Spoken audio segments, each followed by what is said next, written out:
Selling lies and buying time, killing people next in line. Lower class and social slime, they don't matter. Genocide, sick from water, sick from air. Making money, they don't care. Caesar shit, force of air. Fuck them back, it's only for they bomb. They shoot, they kill, they massacre, rape. They burn the kids, no one makes countries. Lie to your face, fight and die, 'cause God forgives.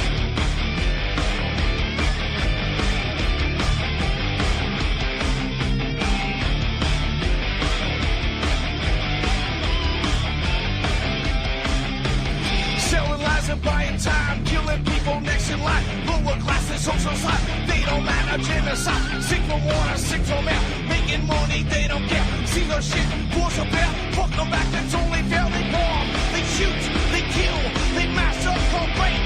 They burn the kids, no one makes countries. Lie to your face, fight and die, 'cause God forgives. Yeah.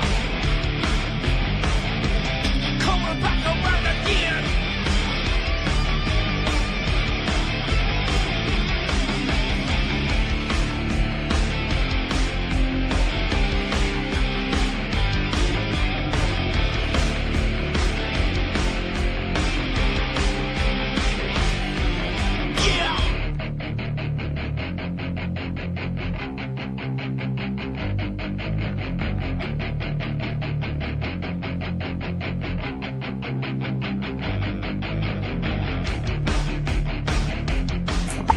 Welcome to the show. I'm your host, Ron Stevens. This is Rock the Boat right here on UCY.tv. I'm your host for the next hour. It is Thursday, the 6th of October.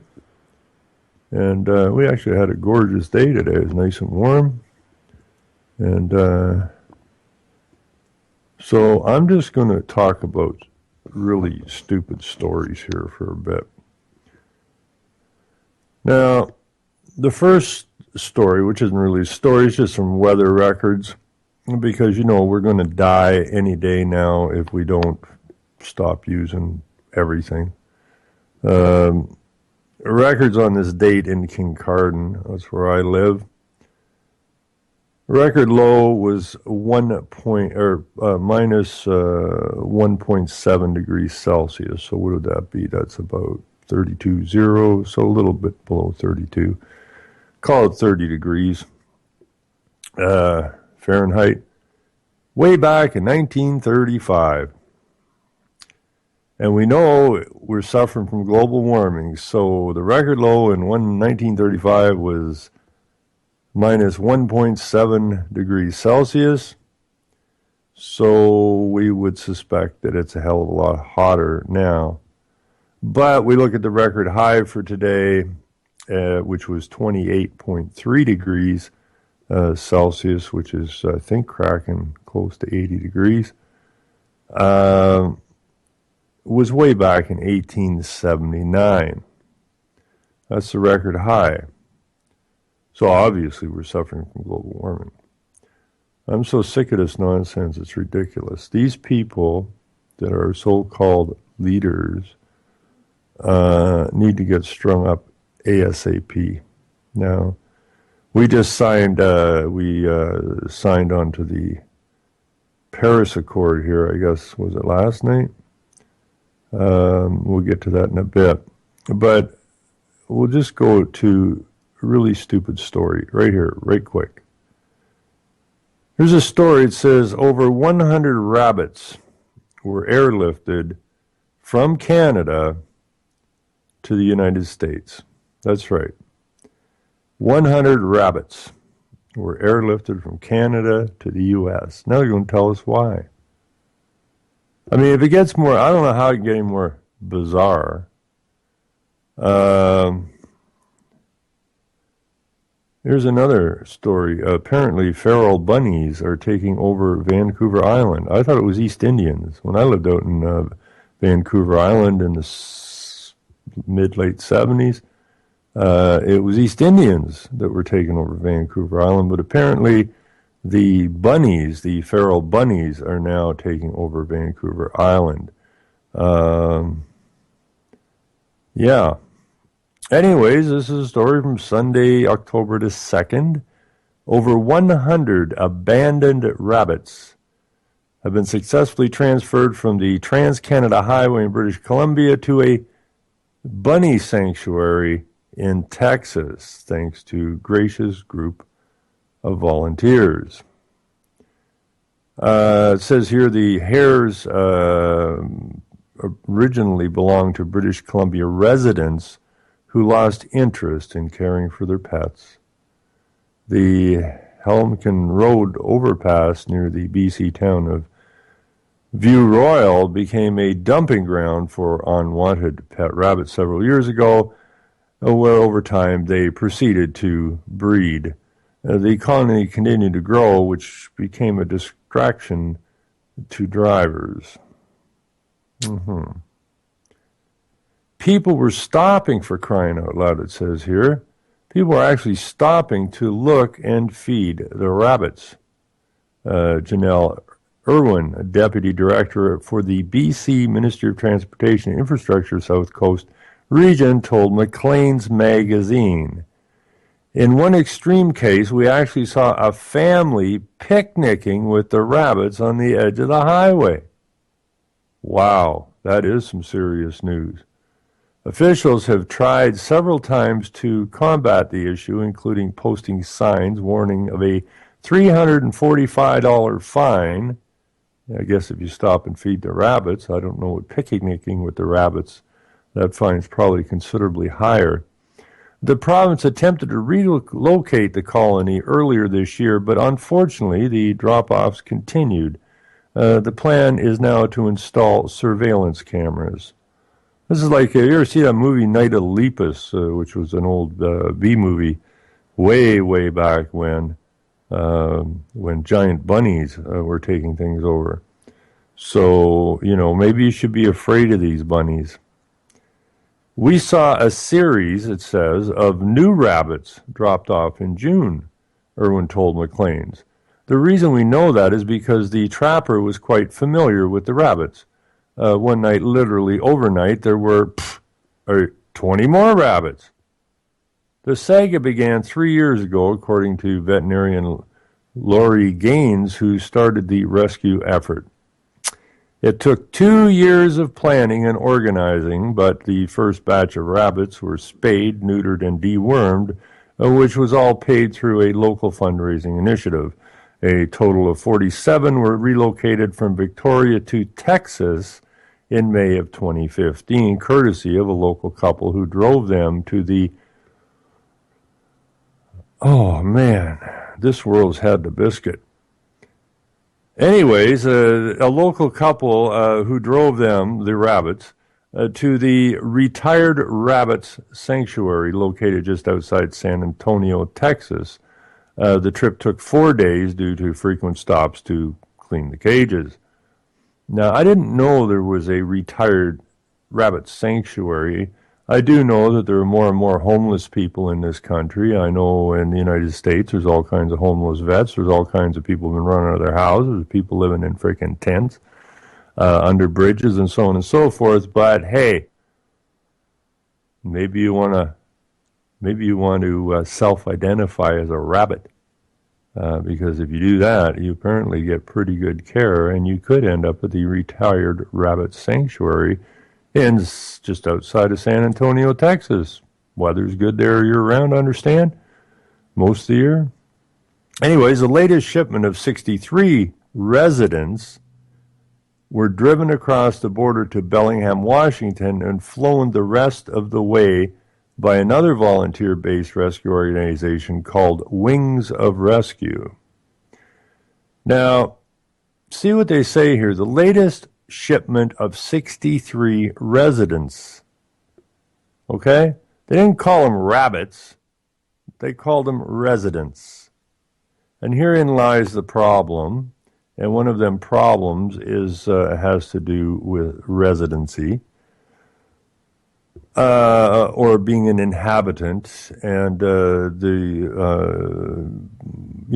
they seize houses now, and they seize money from people, the forfeiture Caesar thing. They don't charge the people, they charge what they seize. They charge the money, they charge the house, they charge the car. I mean, it's absolutely ludicrous. I know that the legal system is completely fictional, but they're taking this to a new level. So they don't call them rabbits. The 63 residents were driven across the border to Bellingham.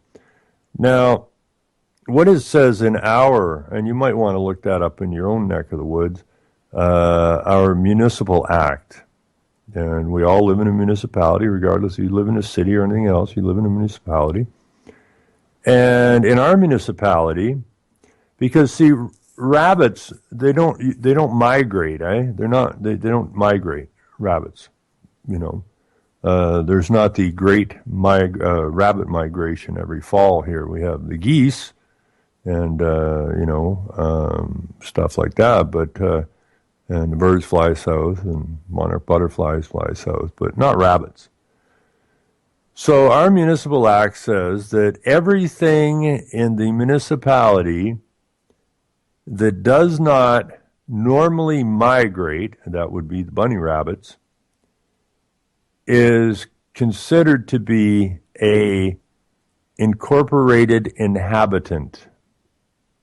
That's why they're trying to get legal rights for animals, because they have been classed basically the same as you. But then they've got you classed as an animal because they call you a human, which comes from an ape, which is fictional. Not the ape, but the human is a fictional situation. But they're going to do the same thing. So these bunny rabbits have special rights. The entire project, including relocation, has cost the taxpayers $33,000. So while it says it's volunteers, the taxpayer somebody obviously got a grant or something. The relocation has cost taxpayers $33,000. So they moved out 100 bunnies down to Texas, I guess, and that cost $33,000. So that's $3,300 per bunny. Now, the last batch were flowing down. There's only 47 bunnies, but they were flowing down. So you can figure out that it probably costs a lot less to drive them down. But anyways, regardless, if you just run with the $100 or the 100 bunnies and just say they were all flowing down, that's $3,300 a bunny. Now, that's got to be first class. Okay, so these bunnies have got to be belted in first class for that kind of money to fly from Bellingham from down to Texas. That's pretty nice digs for a bunny. And I'm sure they were sitting back having a good scotch and probably, sucking on a Cuban carrot. You know, because I heard them Cuban carrots are right up there with Cuban cigars. So those 100 bunnies had a pretty good trip, and now they're at the retired rabbits sanctuary. I guess they're residents now of the sanctuary because they'll be in the municipality someplace. Now it doesn't say anything about whether or not the other rabbits, they're probably family members that were left behind, and they've been separated from their family members and taken down to the retirement ranch in Texas. Now, it kind of reminds me of how the state went and took the native children away from the parents and put them in the schools and taught them different stuff. So now these, I hope they assimilate. Okay, I hope the bunnies assimilate down in Texas, because I'm sure there's some obvious differences between Vancouver Island bunnies and Texas bunnies. And I hope they assimilate, because I'd hate to see, racism raise its ugly head at the bunny ranch, This is absolutely ludicrous. Anyways, it goes on. It seems large populations of feral rabbits have become a problem across the country. with the issue reported in several cities, including Calgary, Edmonton, and Canmore, Alberta. So we're being overrun with bunnies. I thought we were being overrun by Muslims and Asians and East Indians. Apparently not. That's not a problem. We're being overrun by bunnies. Now, I don't know why we didn't just set up a bunny ranch here, retired bunny. And how do you even know these bunnies are retired? Why are you sending these bunnies to a rabbit retirement sanctuary? How do you even know these rabbits are retired? I mean, it doesn't mention the age of these rabbits. Some of these rabbits might be in their prime.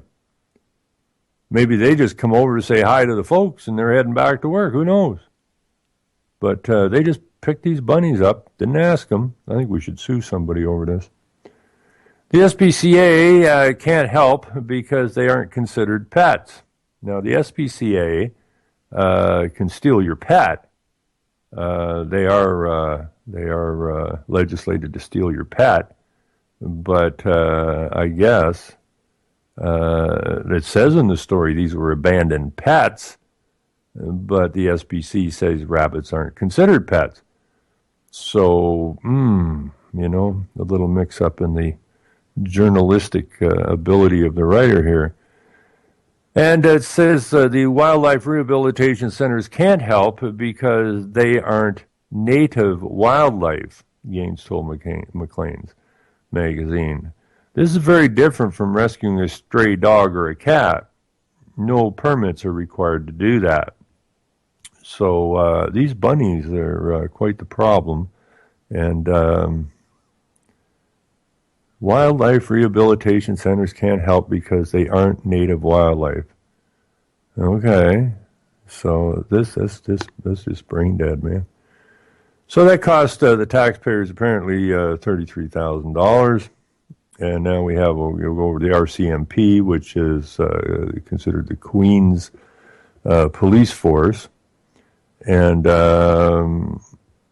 it says here that the RCMP apologizes as part of landmark settlement of harassment suit. It says here that tens of millions of dollars will likely eventually be distributed among hundreds of women who have put forward claims of harassment, bullying, and assault. Now, these aren't any women. I don't know if they're native to the RCMP type women like we have with the bunny problem. And I don't know if they're going to send them to the retirement sanctuary. But the problem here is it says hundreds of women have put forward claims of harassment, bullying, and assault. Now, where would these claims be coming from, and what is the reason for them? Who's doing the bullying, the harassment, and assault? Who are these women? Well, it turns out these women all work for the RCMP. So let me get this. Who's bullying them? Oh, other RCMP. I thought there was laws against assault and bullying and harassment.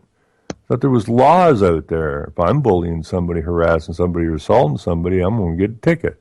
I'm going to end up in court. But you're telling me hundreds of women have been harassed, bullied, and assaulted by members of their own force, and nobody got a ticket. How is that possible?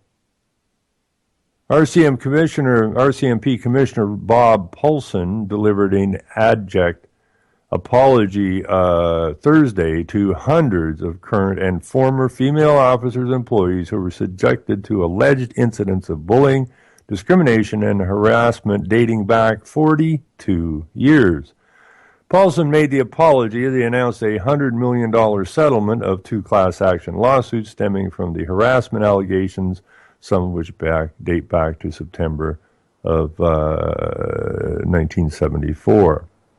To all the women, this is Paulson speaking, I stand humbly before you today and solemnly offer our sincere apology and emotional Paulson told a news conference in Ottawa.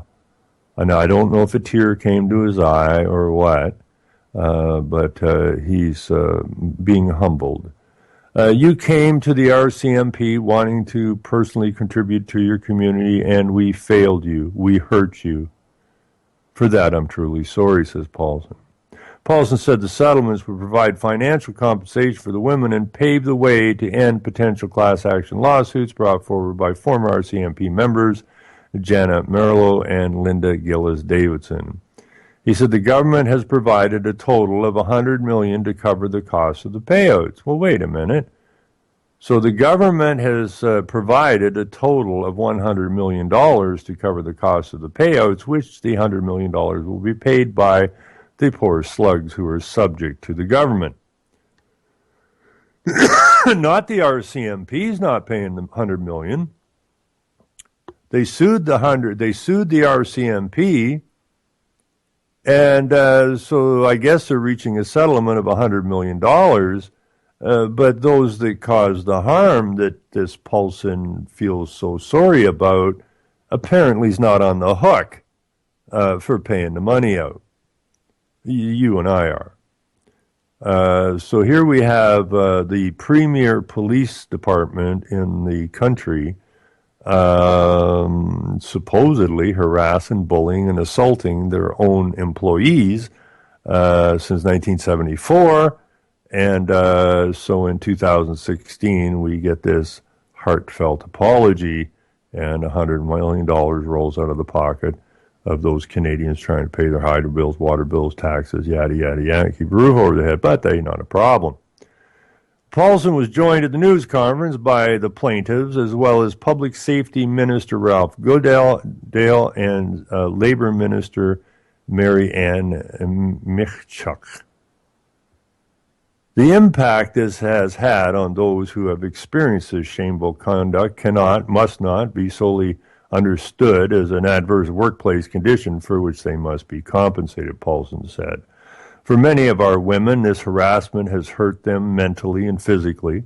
It has destroyed their relationships and marriages, and even whole families have suffered as a result. Their very lives have been affected. Well, wait a minute.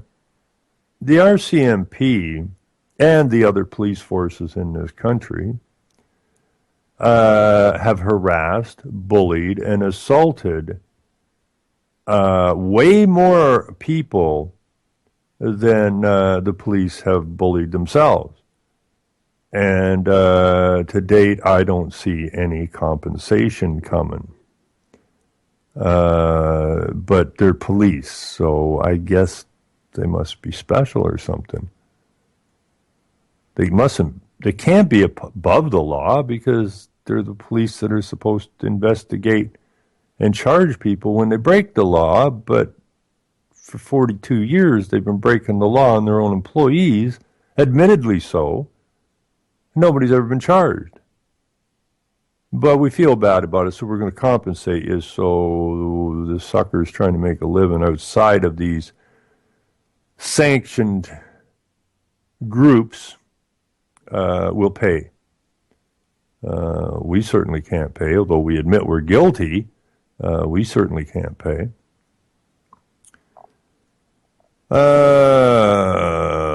Merlo, one of these cops that laid the suit, took the podium after Paulson was finished, calling it a great day for the RCMP and thanking the commissioner on behalf of the other female members represented in the lawsuits. Hot damn! $100 million. $100 million. Yeah. All we wanted was just a better workplace, Merlo said. For them, I'm really thankful that today finally arrived. As she left the podium, she embraced Paulson, who wiped tears from his eyes as he sat back down. Oh, Jesus. These are the guys that tasered, where is that guy from, Poland or somewhere, at the airport in Vancouver? Tasered him to death in Vancouver. They tasered an 80-some-year-old man in his hospital bed because he had what all old men have, is a little pen knife, for cleaning out your fingernails or sharpening a pencil or, a little pen knife. And tasered the snot out of him. This is really a great day for the RCMP, I just imagine.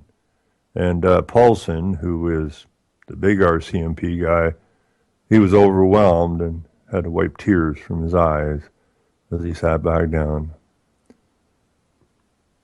I love my flag. I love my country. I loved my job. I left way too early, added Davidson, who also extended her thanks to the commissioner as she went, 100 million! Yeah! I will continue to stand up and right the wrongs if I can, she said. We are, we were, and we will always be your greatest asset. Hundreds of former and serving female Mounties and civilian members have said they were victims of harassment, bullying, and assault dating back to women first joined the force. The settlement likely marks the beginning of the end of a difficult episode in the force's history, one that has haunted Paulson's tenure as a commissioner. Today's announcement closes the door on a deeply troubling and unfortunate period in the history of our national police force, Goodell said. It is an encouraging moment demonstrating a deep desire on the part of all parties to move forward in a positive and constructive manner, starting immediately. And that's why we're hiring Muslims now with their hijabs, and we made them a new outfit so that the Muslims, can help spread Islam across the country because we care about our country and our flag. What a treasonous bunch of dogs, man. Though neither of the two class actions have been certified, the settlement agreements will be submitted to the courts, paving the way for approval. There will be a deadline for signing on to the action, which means it's too early to tell how many members might be compensated. Merlo, who proposed the class action suit, whose proposed class action suit was filed in British Columbia, said she experienced many instances of sexual harassment, left her with post-traumatic stress disorder. Davis has said she endured unwanted sexual advances and repeated harassment during her 27-year career, which included a stint with the Prime Minister's protective detail. Her lawsuit was filed in Ontario Supreme Court. Now, wait a minute. You're telling me that for 27 years you put up with unwanted sexual advances and repeated harassment for 27 years. Now, why would you do that? Why did nobody arrest anybody in 27 years for your unwanted sexual advance or repeated harassment for 27 years? So let me see now. You've retired now. So you got your pension and a cut of $100 million. Yeah. Hot damn to be an RCMP cop. The police force has streamlined the process for addressing conflict, giving supervisors more power to deal with disputes promptly, but some critics fear that has opened the door to abuses. Goodell's already asked the RCMP watchdog to revisit the broad issue of bullying and harassment within the force. The Civilian Review and Complaints Commission for the RCMP is looking at whether recommendations it made 3 years ago have been implemented. No, this is all a case of getting off the hook. It was like 500 women said that they have been harassed and assaulted and whatnot.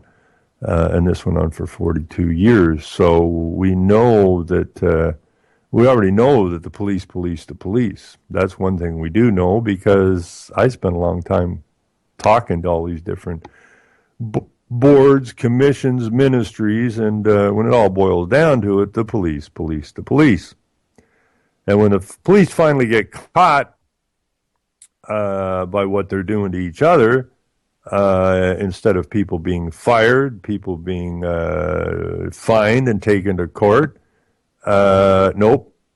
The government, in order to put this to rest, just simply cuts a check, I guess, for $100 million to be split up among the ladies, which is really quite sickening. But welcome to Canada. What else we got here?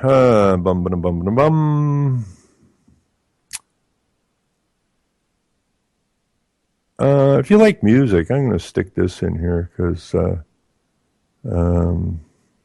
well, I can. I like these guys. I mean, here's some guys that they're not, they do their own thing. They don't, they're not, they're from Hamilton, Ontario. I think I put a tune in by them before, but there's a concert they did over in, I don't know what, it was a folk festival in England or Scotland or somewhere. But these guys, it's like these bands they got. They're just kind of like friends that have been playing for years and years and years. They got basically 3 bands, I guess, over the years, 3-4 bands over the years, and but they're not corporate dudes. They're much better musicians than most people, but very few people have ever heard of them because they don't like the idea of this corporate crap. And they do say at the end of this particular concert, and they say it a lot, and Tom Wilson, who's basically, I won't say the lead, but the inspiration for these bands that they grew, I like what he says out here at the end of this, and I've heard him say it before. You know, we need to fix the world because it's a friggin' mess, basically. I mean, when people can't get food or housing, and we're flying rabbits first class to the rabbit retirement sanctuary, we got us a problem, you know, a huge problem. But what he says here was basically what I say a lot, is that this can't be fixed. And he says this a lot, is it can't be fixed by government, it can't be fixed by the churches, and it certainly can't be fixed by the corporations. Well, that's who's enslaved us, is the churches, the corporations, and the so-called governments. They're our slave masters. Of course they can't fix it, because they created it. But it's up to the people. It's up to the people. And he doesn't say that in a vicious manner. You know, it's all about, you know, lose the evil and get back to law, which is love, and we'll be okay. You know, these are pretty independent guys who just enjoy playing, and you know, I want to get a new song, intro song, and I do have a couple of people that sent me stuff, and I haven't had a chance to get back to them. I thank them for taking the time to rough out a couple of tunes, but these are the guys, you know, not necessarily Black and the Rodeo Kings. It could be Junk House. It could be the other band that they have. I don't care, but I like these guys' attitude. I like where they're coming from. So I'm going to stick this in here. If you like it, you know, make a CD, play it in your CD player in your truck or whatever. And if you don't like it, don't blame me, right? I don't know what the hell kind of music you like. I just appreciate independent people. I appreciate people who can think for themselves. And they could have done extremely well had they just signed on to a label. But that takes away their independence, and they're independent. So, like you said at the end, the corporation ain't going to fix it, and so therefore they try to stay away from it. Now, if somebody could explain this to me, hopefully Desert Hawk is still in here.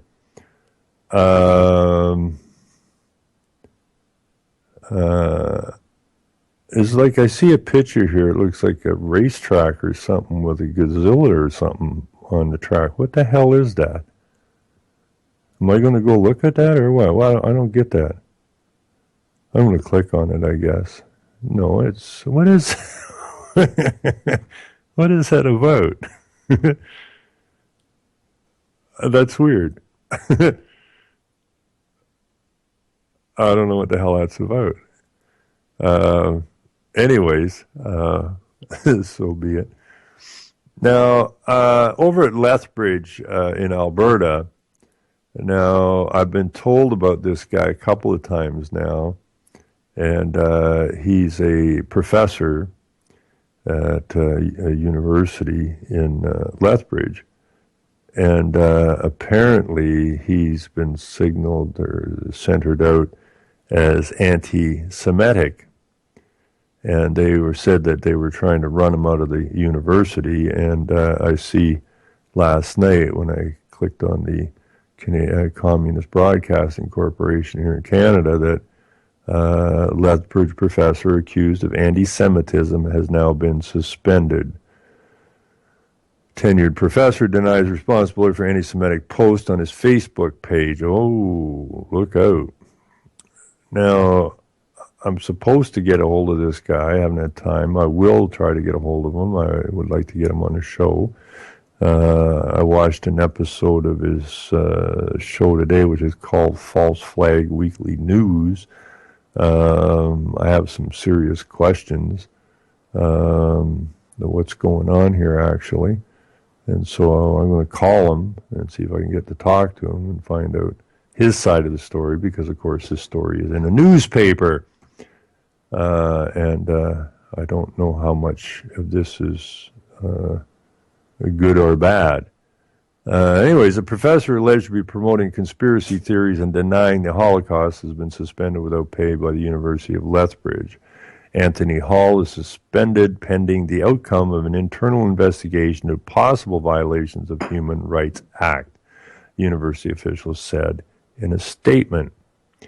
The B'nai B'rith Canada called for Hall's termination after questions about an anti-Semitic Facebook post made on his page by a third party. The group also alleges that the professor uses his academic credentials to deny the Holocaust and promote various conspiracy theories. The university has reassigned his classes, according to the statement released Thursday. As well, any graduate students supervised by Dr. Hall have been assigned a new faculty supervisor to ensure there is no disruption to the academic program of students. Students affected by this decision have been notified of this change already.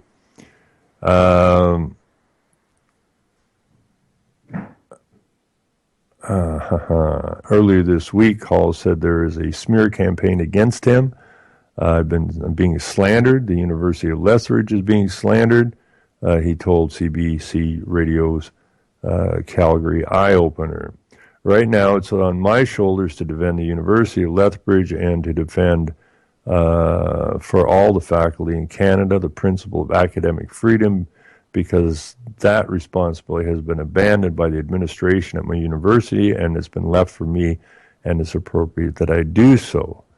Now, here's where it gets a little weird. Hall co-hosts a YouTube show called False Flag Weekly News, which allegedly promotes the notion of a Zionist conspiracy to foster hatred of Muslims through false flag terror events, beginning with September the 11th attacks. He also runs his own news website, which I checked out, which happens to be in America. And he's from Canada, so I don't quite, I got some questions to ask this guy. This B'nai B'rith outfit wants, now the B'nai B'rith has been an association that was in the League of Nations way back after the First World War. And they want world government, for sure. Now, Morris Strong was a member of this thing. He wants world government. He's dead now, thank you very much. Although I wish he wasn't dead, because I would like to hang the son of a bitch someday. So this is a outfit that most definitely wants a world government. So is the guy anti-Semitic? I don't know, nor do I care. I've never understood that anti-Semitic bullshit, ever. I'm always been a firm believer. Say what you mean and mean what you say, and if you don't like it, guess what? You can walk away. See ya. I guess that was basically the real beginning of the political correctness card. But this thing about the Zionist conspiracy to foster hatreds of Muslims, well, it was, Israel is bad news, and all the bombings and the destruction of the Muslim countries and cities and towns was specifically designed by the Zionists and those who created the UN so that they could get their migration thing going, so they could spread Islam throughout the West. So the Zionist conspiracy to foster hatred of the Muslims, and I see the same stuff on the Jew News and that. Well, you want to separate Zionists from Jews and Jews from Zionists and this and that, the other thing. The fact of the matter remains that these Muslims aren't coming here except by plan. It's a planned invasion. I don't know if Mr. Hall gets that, or I'm not reading this correctly, or what, but we will try and get him on the show.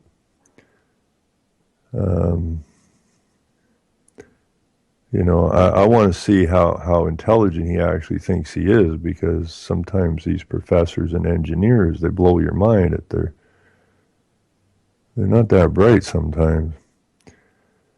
But we'll find out. Anyways, here we go. Another nonsensical thing going on here and everywhere else in the West. I don't care where you live. This piece of garbage is going on as well. Straight out of the United Nations once again. Sudbury, this is in Sudbury, Ontario, north of here. And Sudbury Conference Exploring the Guaranteed Income. A conference underway in Sudbury is looking at the idea of a basic income for all Ontarians, which proponents say would alleviate poverty and would actually improve the province's bottom line. Let's see. Charles, president and CEO of the Northern Policy Institute, was clear the basic income guarantee, acronym BIG, conference leans neither right nor left. No, it doesn't. It leans straight over to the United Nations and us giving up all control of all resources, all land on where we live. And it all goes into the pockets of the bankers who have created this huge false debt that can never be paid. And in return for handing over all resources on the planet, they will administer to everyone a guaranteed income, making sure that you have adequate housing, adequate education, adequate water, adequate food, adequate clothing, yaddy freaking, yaddy, yaddy, yeah. But they decide what is adequate, and now you have no nation left, which was the whole design of the United Nations and the League of Nations in the first place, was the destruction, the end of nation states. So when you got somebody in your neighborhood blathering on about this guaranteed income, you have my permission to break their nose.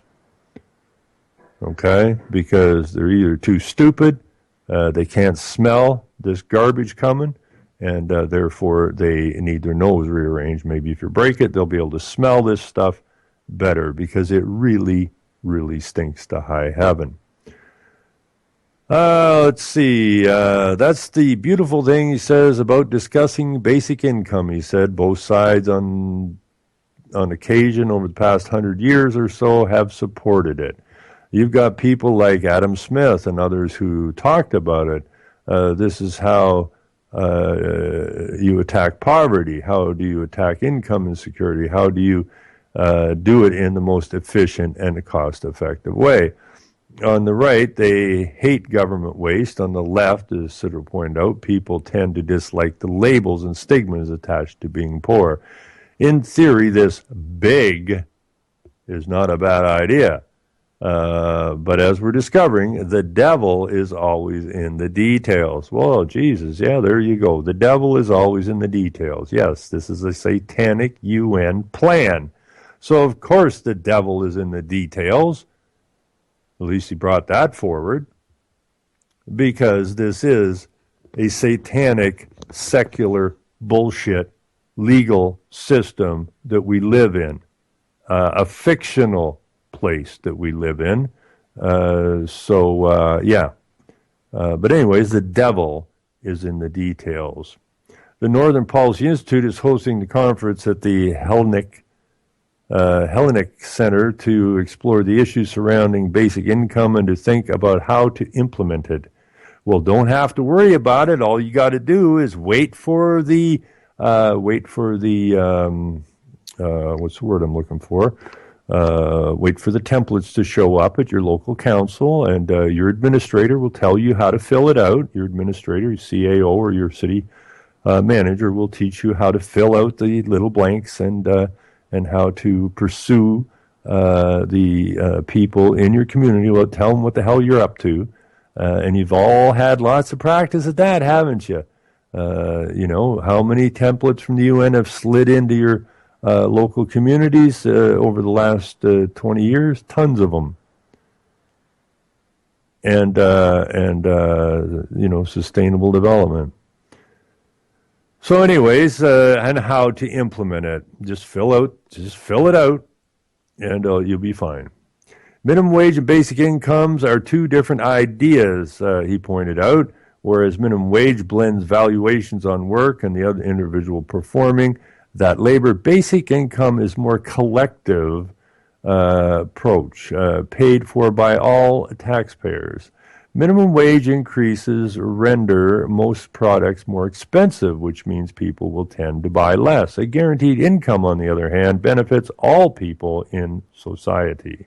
If, as a society, we decide that every Canadian should have their basic needs met, that means they should have an income of $12,000 to $15,000. That is something collectively we pick up the tab for as taxpayers, and that has positive impacts for employers, for workers, and the economy. Now, what this is about driving down labor costs for the corporations. It is also with the guaranteed human rights out of the United Nations, that's something collectively, and the basic needs met, okay? And that's straight out of the United Nations. Okay, everyone has a right to adequate and they figure here in Canada, a basic income of $12,000 to $15,000 will meet your basic income or basic needs, and your basic needs will be like this. You basically need a little bit of food. You basically don't need a lot of clothes. You basically shouldn't use too much water. Basically, you should be not putting your heat over 58 degrees or maybe 42, something just above freezing to death anyways. And this will meet your basic needs, collectively, of course. People got to wise up fast, man. Real fast. So, while Citro admits some may grumble about handing out money that has not been earned in the traditional sense, the evidence for an income guarantee is undeniable. What we know from academic literature, globally, nationally, and provincially, is that the best way to permanently eliminate poverty is cash transfers. And that'll be on your little card, which will be loaded up each month with enough money to buy adequate water. Not what you consider adequate, what they consider adequate. And if you use it early, well, you're shit out of luck for the rest of the month. If you don't use it and you try to save it up because you got company coming next month, that card's cleared at the end of the month, whether you used it or not.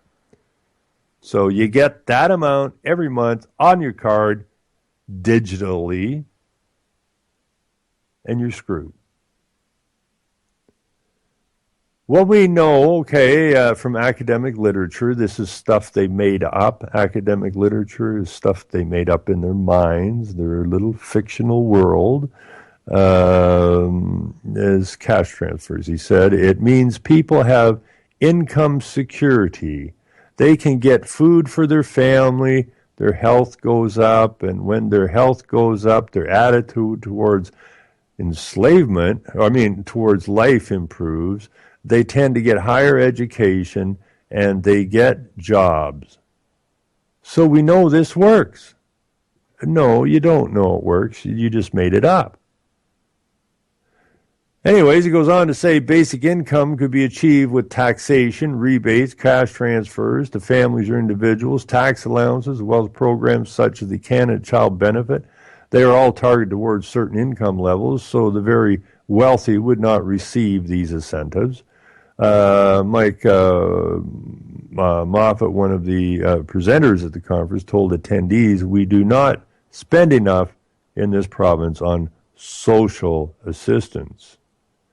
You wouldn't have to spend it if you hadn't sent all our manufacturing over to the east and people had decent jobs and we built what we needed in our countries for the benefit of our people. We wouldn't need all this social assistance. He adds that that means the change that is possible with real poverty alleviation is not happening. We know our current levels of transfer aren't sufficient to deliver to use the transformational change to break the poverty cycle that we're trapped in, Sertwell said. Now, here's the problem. Where are you transferring this money from? Where are you getting this money to transfer? Okay? Canada is like $1 trillion in the hole. There's only 34 million of us. There's no way that we could ever pay back $1 trillion. It never happened in a million years. America, I don't know what you're in the hole, 17 trillion or something? I don't know, a lot. But it's not real. It's fictional. It's fictional debt. It's fictional everything. So where are you transferring this money? If you're 17 trillion in the hole or $1 trillion in the hole, it doesn't matter. You ain't got nothing to transfer nowhere. There's nothing there to transfer. The only thing that's going to get transferred is all of the resources, just like when they bankrupted before and then they made us surety for the phony debt. Now, our labor cannot pay that phony debt. It's called bankruptcy again, and this time they take the actual nations, the end of nation states. Sign over all of the resources, land masses, water, fish, trees, yada, yada, yada, to this psychotic bunch of a-holes who want us to have a guaranteed income on a little card that they consider adequate. We gotta start pushing back pretty damn quick here. It doesn't really matter anyways because none of this stuff is reality. Nothing that they do in the legal system is real. It's all phony. Okay? Legal ain't law. The debt ain't the debt. Okay? The Fed and the central banks are all phony. And they print phony money. And it's backed by nothing. But when you owe them enough, even though they didn't really give you anything, the entire world is phonily bankrupted, so they want paid. And so your government leaders who are up to their asses in this scheme will make these concessions, and that is, it's a global problem. Poverty is a global problem that needs a global solution. Just like the phony climate change needs to be eradicated, but it can only be done so because it's a global problem. It can only be solved at the global level, and so on and so forth. Short of a revolution, we should be able to still do this peacefully if we just get our act together and say enough is enough. Moffat is an economist who has worked with the Mowat Center and the Lawrence National Center for Policy and Management, who teaches business at the University of Western Ontario, believes Ontarians need a basic income of about $8,000. If they're willing to commit an extra $10 billion up and above what we're spending now, they could probably afford, at maximum, $7,000 to $8,000 per year, he said. Well, you are not at the end of the first year in this country if you're going to try and live on $7,000 to $8,000 a year. You will not be alive, period. Let's see.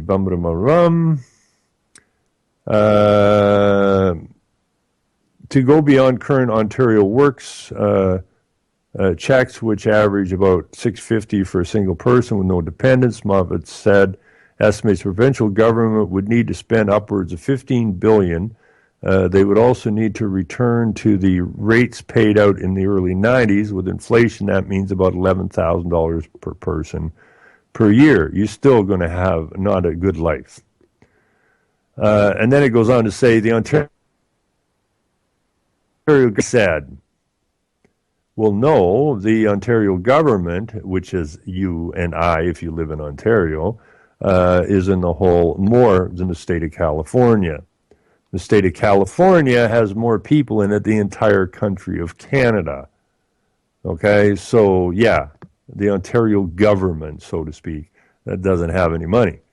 In order to raise the money to fund basic income, Moffat says the government would need to increase taxes substantially. He also believes the federal government would need to step in and help, which means that those of you who consider yourself middle class will be paying taxes for the basic income, which means, guess what? In no time flat, you too will be on the basic income, but then there's nobody to pay for it, so therefore we hand all of the resources over to the UN and the international bankers, and they take control because, well, they're good administrators, and they will send you your little card with your little bit of money on it, of which you're going to starve to death or freeze to death or get sick to death. This has to stop. This has got to be stopped. Despite the costs, Moffat said household benefit checks are positive and transformative and will pull 300,000 children out of poverty. Now, of course, that's an out-and-out lie. But as they take more and more and more money out of people's pockets for more taxes, carbon taxes, and raising rates, the people are forced into seeing this as a possible good solution, which it is not. And I'm going to stick this in there too. I think we're out of time. And back on Saturday night, I guess, at 10 o'clock on Revolution Radio, and then Sunday back on Evening Dalnick, back on Sunday here for 2 hours. And we'll see if we can't get some guests for Saturday night and Sunday. Anyways, the one name I don't see in here is Duck. And Duck was supposed to be doing Tuesday and Wednesday. They'll be out Thursday morning. I don't know what happened to him. I don't know if they got him. I don't know what happened to him. Selling lies and buying time, killing people next in line. Lower class and social slime, they don't matter. Genocide, sick from water, sick from air. Making money, they don't care. Caesar shit, force of air. Fuck them back, it's only okay, for we'll be them. back. They shoot, they kill, they massacre, rape. They burn the kids. No one thinks countries lie to your face, fight and die. Cause God forgives.